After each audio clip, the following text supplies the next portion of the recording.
tí bà con lấy cái dao bà con để ngay cái kẽ bà con cắt cái là nó ra luôn nha bà con. Đấy, thì máy này là máy cắt nửa cây. Đâu còn dính đâu.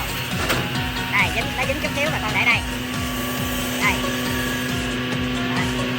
Đó, ra luôn nhẹ nhàng. Rồi bắt đầu mình để hai cây qua mình cắt một lượt nha bà con. Rồi, để lại luôn. Ok.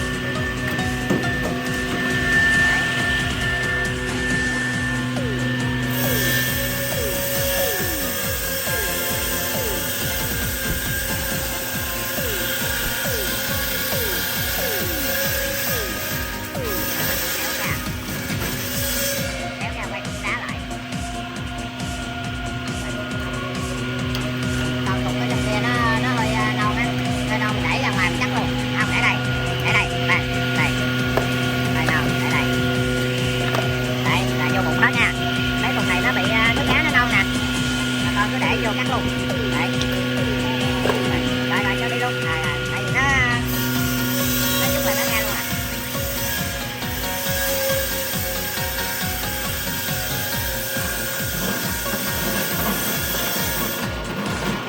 Rồi ok, bây giờ tới em thử máy liên hoàn cho bà con tham khảo nha. Rồi bây giờ tới máy liên hoàn đi. Đây em làm cái máy cắt đá liên hoàn cho bà con tham khảo nha. Rồi vô máy liên hoàn cho máy 13 lưỡi luôn nha bà con. Đấy.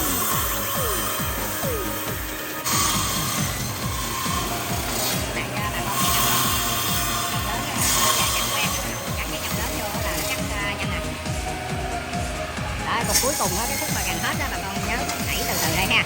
Tại mình đẩy nhanh quá cục đá nó sẽ bay ra luôn.